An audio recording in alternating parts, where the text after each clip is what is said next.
요즘에 빵값이 너무 비싸죠. 두어 개만 집어도 만원 돈이 그냥 넘어요. 한국의 식빵 가격이 전 세계에서 6번째로 비싸다, 뭐 이런 통계도 있고요. 도시별로 보면은 전 세계 모든 도시 중에서 서울 빵값이 제일 비싸다는 통계도 있더라고요. 사실 이거는 수치가 많이 과장이 돼 있어서 그냥 재미로만 보면 될 것 같은데, 어쨌든 우리 한국이 유독 빵이 비싸다는 데는 많은 분들이 공감을 하실 것 같아요. 실제로 외국인들의 증언도 많은 편이고, 한국에 와서 제일 놀란 게 빵값이었다는 말을 많이들 하죠. 대체 얼마나 남겨먹는 걸까 싶은데 막상 까보면 또 조금 애매합니다. 파리바게뜨나 뚜레쥬르가 생각보다 재미를 못 보고 있더라고요. 최근에 영업이익률이 상당히 떨어졌어요. 0%대를 찍을 때도 있고요. 적자까지 난 적이 있습니다. 근데 참 의외인 부분이 뭐냐면 오히려 저렴하게 파는 빵집이 실적이 잘 나왔어요. 대전에 있는 성심당이 대표적인 케이스인데 작년 실적이 역대 최대치가 나왔습니다. 매출이 전년 대비 50%나 뛰었어요. 요즘 같은 불경기에 대단하죠. 심지어 영업이익은 2배 넘게 성장했어요. 보통 고물가로 원재료 값이 오르면 비용이 커지면서 영업이익이 악화될 수 있잖아요. 근데 오히려 이게 2배나 성장을 한 거예요. 물론 판매가를 약간 올리긴 했어요. 덕분에 영업이익이 조금 더 개선된 측면도 있기는 합니다. 정확히는 영업이익이 315억 원이 나왔는데 이게 파리바게뜨나 뚜레쥬르보다 많이 나온 거예요. 참고로 파리바게뜨 매장이 전국에 3,400개가 있는데 성심당은 매장이 4개밖에 없어요. 매출 규모로 봐도 체급 자체가 너무 달라요. 근데 이 작은 성심당이 대형 프랜차이즈보다 영업이익이 많이 나왔다고 하니까 되게 재밌는 거죠 이게. 사실 이게 단순 비교를 하기에는 사업 구조가 많이 다르긴 합니다. 운영 비용도 프랜차이즈가 훨씬 많이 들고요. 다만 대형 프랜차이즈가 경쟁력이 떨어지고 있고 와중에 성심당은 엄청나게 성장하고 있다 라는 점에서는 크게 이견이 없을 것 같아요. 왜 이런 현상이 발생할까요?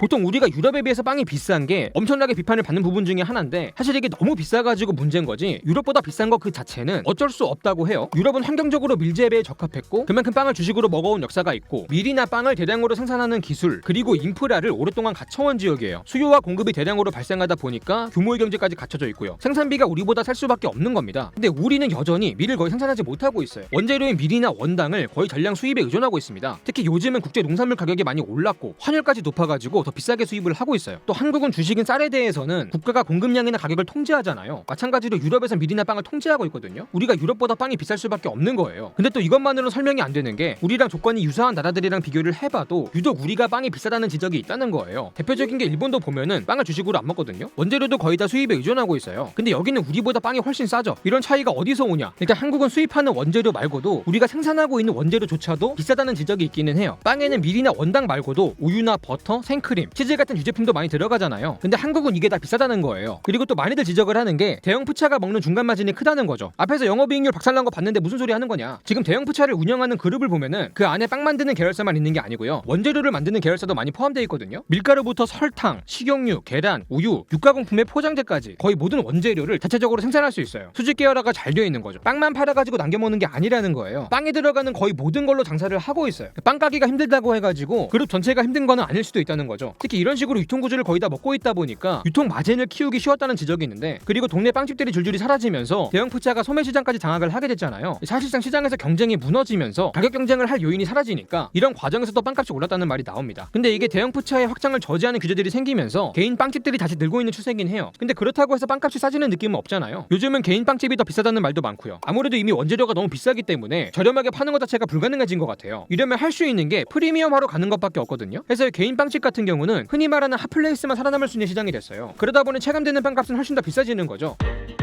이런 시장 구조를 알고서 보면은 성심당 케이스가 더 재밌는 거예요. 어떻게 이렇게 빵을 싸게 팔 수 있지? 와중에 어떻게 이렇게 잘 남겨 먹지? 이런 궁금증이 생기는데, 특히 성심당 빵이 엄청나게 싼 건 아니지만 가격에 비해 해자라는 말이 많죠. 특히 재료를 아끼지 않는 걸로 유명한데 실제로 매출에 비해서 원가율이 조금 높아요. 통상 개인 빵집들은 원가율이 30% 밑으로 나오는데 성심당은 이게 50%가 넘는다고 해요. 이거를 상징하는 메뉴가 딸기 케이크인데 딸기 한 소쿠리를 그냥 그대로 부은 비주얼이에요. 실제로 보면은 딸기가 사진보다 더 많대요. 해서 과소 광고라는 밈까지 있고요. 무게도 엄청 무겁다고 합니다. 이런 가성비 전략이 인터넷상에서 화제를 만들고 브랜드 이미지를 강화하고 홍보가 되니까 장사가 점점 더 잘 되는 거예요. 실제로 딸기 케이크도 작년 초에 출시했는데 덕분에 매출이 엄청나게 늘면서 역대급 실적을 달성하는 데 기여를 했답니다. 처음 나왔을 때는 이거를 사겠다고 줄만 5시간을 섰대요. 이거를 세배값에 되파는 리셀러까지 나왔다 그러고, 롯데백화점에서는 아예 딸기 케이크 전용관까지 만들었다고 합니다. 이게 어떻게 보면은 고객한테 퍼준 만큼 돌려받고 있는 건데 사실 베푼만큼 돌려받는다는 생각은 창업 당시부터 이어져 내려온 경영 철학이라고 해요. 뒤에서 얘기하겠지만은 종교적인 신념이랑도 관련이 있습니다. 어쨌든 보다시피 싸게 팔아가지고 손님을 끌어들이고 많이 파는 식으로 박리담회를 해서 이윤을 남기고 있는 상황인데, 사실 이게 싸게 팔 수 있는 이유의 전부는 아니겠죠. 대형 푸차가 비싼 이유가 유통구조에 있듯이 성심당이 저렴한 이유도 유통구조에 있습니다. 일단 많이 팔면은 규모의 경제가 되니까 그만큼 원재료도 대량으로 매입할 수 있고 상대적으로 저렴하게 조달할 수 있거든요. 이 딸기도 보면은 농장 단위로 밭대기 계약이 돼 있어요. 생산지랑 직접 계약을 해가지고 유통 마진을 없앤 거죠. 이게 대형 푸차가 수직 계열화를 통해서 중간 마진을 늘리는 거랑 대조가 되는 측면이 있고요. 또 대형 푸차는 전국에 있는 가맹점에 원재료나 완제품을 조달을 하기 때문에 물류비 자체가 조금 큰 측면이 있거든요. 근데 성심당 같은 경우는 그냥 산지에서 대전에 있는 매장으로 옮기면 끝이다 보니까 물류비도 크게 절감되는 측면이 있고요. 그리고 대형 푸차는 본사랑 가맹점이 수익을 나눠 가지는 구조라서 그만큼 유통 단계가 많다고도 볼 수 있는데, 성심당은 본사가 직접 직영점을 굴리다 보니까 수익을 혼자서 다 먹을 수 있잖아요. 그만큼 빵도 싸게 팔 수 있는 거죠. 사실 대형 푸차라는 게 물류비 말고도 사업을 영위하는 비용 자체가 크기는 해요. 고용 규모가 큰 인건비가 적지 않고 마케팅 규모나 비용도 훨씬 클 수밖에 없는데, 이런 부분에 있어서도 성심당은 조금 자유로울 수 있는 것 같아요. 사실 이 모든 게 가능한 거는 성심당이 잘 팔리기 때문이라서 그 이유를 조금 더 알아보는 것도 재밌을 것 같거든요. 이 가성비가 좋은 것도 물론 중요한 이유겠지만, 이 성심당은 사실 브랜드 자체의 이미지 구축이 굉장히 잘 돼 있어요. 브랜드 평판도 보면 맨날 1등이에요. 대전의 유일무이한 랜드마크라는 걸 전 국민이 다 알잖아요. 사실 대전은 갈 데가 성심당밖에 없다, 대전은 성심당 원툴이다, 성심당 거치대고 빵 발사대에 불과하다, 이런 농담 섞인 평이 많은데, 제가 대전시를 비하하는 게 아니에요. 대전시조차도 이거를 인정을 합니다. 대전시가 홍보물을 배포한 적이 있는데 갈 데가 성심당밖에 없다는 밈을 그대로 쓰더라고요. 사실 대전이 원래 노잼도시란 인식이 강하잖아요. 이게 자연 환경 자체도 별다른 특색이 없고 도시 자체의 역사도 길지 않은 편이고 이 관광자원 자체가 부족하다고 하거든요. 근데 이런 대전의 노잼 이미지 덕분에 오히려 랜드마크로서의 성심당의 이미지가 조금 더 부각되는 측면이 있다는 거죠. 실제로 대전을 놀리면서 동시에 성심당을 추켜 세우는 게 하나의 놀이문화가 됐어요. 성심당 측에서도 이거를 인지를 잘 하고 있습니다. 앞으로도 대전 밖으로 나갈 생각이 없다고 하거든요. 지금처럼 대전 안에서만 직영점 몇 개만 돌릴 생각이고 다른 지역에 가맹점을 낼 생각이 없다는 거예요. 프랜차이즈화를 안 하겠다는 거죠. 사실 이런 고집이 나온 데는 조금 뼈아픈 역사가 있긴 합니다. 지금 성심당 대표님이 이대째고 장남인데 동생분이 또 사업을 좀 거들었나 봐요. 이 동생분은 특히 프랜차이즈화에 관심이 많았는데 이 도전을 했다가 실패를 조금 크게 했어요. 당시에 대형 푸차가 크게 성장할 때라서 경쟁에서 밀린 측면도 있고요. 나중엔 여기에 IMF까지 터지면서 일가가 빚더미에 앉았다고 하더라고요. 그때 이후로 프랜차이즈화 쪽으로는 쳐다도 안 보는 거죠. 덕분에 성심당은 대전에 가야만 이용할 수 있는 아주 휘소한 빵집이 됐고 대전의 명소가 된 겁니다. 지금은 대전의 명소라는 게 하나의 전략이 되고 있고요. 이제는 대전시에서 지원까지 받고 있어요. 이미 지역 경제에도 버팀목이 되고 있죠. 성심당 때문에 대전을 거치는 사람이 많다 보니까 주변의 상권까지 낙수 효과를 보고 있대요. 대전의 관광 상품을 모티브로 한 빵도 만들고 있어서 대전의 관광 상품을 홍보하는 역할까지 하고 있고요. 대전 시민들 입장에서는 참 고마운 브랜드라고 합니다. 사실 대형 푸차에 대한 반감이 있는 한국 시장에서 프랜차이즈화를 하지 않는다는 전략 자체가 욕심을 자제할 줄 아는 이미지까지 만들어주면서 성심당이 구축해온 선한기업 이미지를 더 강화하고 있고요. 이게 대형 푸차들이 악역을 맡고 있다 보니까 선역을 맡은 성심당이 더 부각되는 측면도 있는 것 같아요.